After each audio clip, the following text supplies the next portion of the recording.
I'm Steve Johnson, News Director for theDove TV. Check out our other videos and visit our website at thedove.us. Thanks.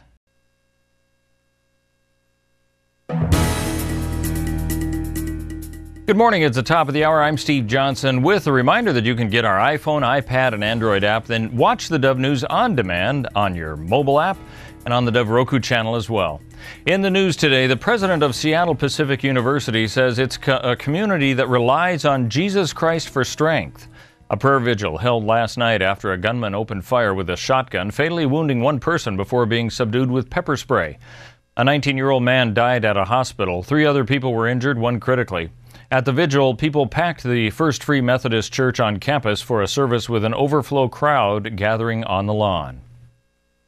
Men who stormed Normandy shores 70 years ago joined world leaders today in paying tribute to the 150,000 Allied troops who risked and lost their lives in the D-Day landings in Nazi-occupied France in a day of international commemorations of history's biggest amphibious invasion.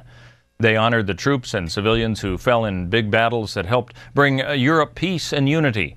As the sun rose Friday over a gusty Omaha beach, flags flew at half-staff.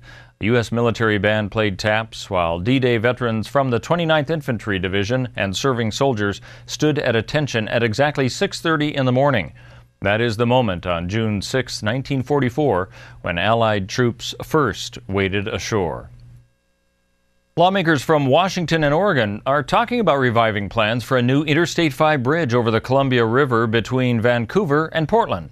A group, including a dozen lawmakers from both states and both parties, met behind closed doors Wednesday in Vancouver.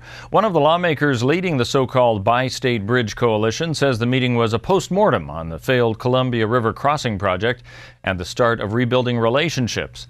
The next step would be for the governors to form a commission that would guide a new bridge project. Despite the controversy surrounding the release of U.S. Army Sergeant Bo Bergdahl, President Obama says he makes no apologies for trying to win his freedom. Bergdahl, released by the Taliban in a prisoner exchange that has caused furor in the United States and has followed the president on his European trip this week. The president says the U.S. has a basic principle of not leaving any serviceman or woman behind, and he adds that Bergdahl's health had been deteriorating.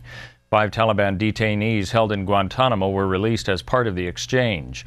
Republicans and Democrats have objected to that swap. Well, the decision not to intervene on the issue of gay marriage in Oregon doesn't mean the case is over. Supreme Court refused to block gay marriages in the state after a federal judge overturned the state law. But the National Organization for Marriage says 2 other issues continue to wait for a decision. Let's take a look now at what we can expect on the weather scene as we move into the weekend.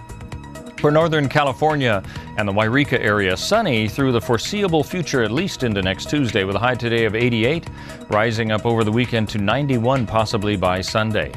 As we head into the Klamath Basin, sunny skies as well, but much cooler temperatures. 84 today is all, dipping down to 83 tomorrow. Could get up to 88 by Monday. As we head over to the Oregon coast, cool temperatures, no rain, but sunny skies. 65 today and tomorrow. Could get up to 66 maybe by Sunday. As we head over into the central Oregon Basin and, of course, looking into the Bend area, sunny skies, a high of 78 today, 82 tomorrow, and I should say Sunday and Monday before cooling down on Tuesday. And for southern Oregon, sunny skies for Medford, 86 today, tomorrow, could get up to 90 on Sunday before going down to 87 on Monday. That's a look at your news and weather. You're up to date right here on the Dove.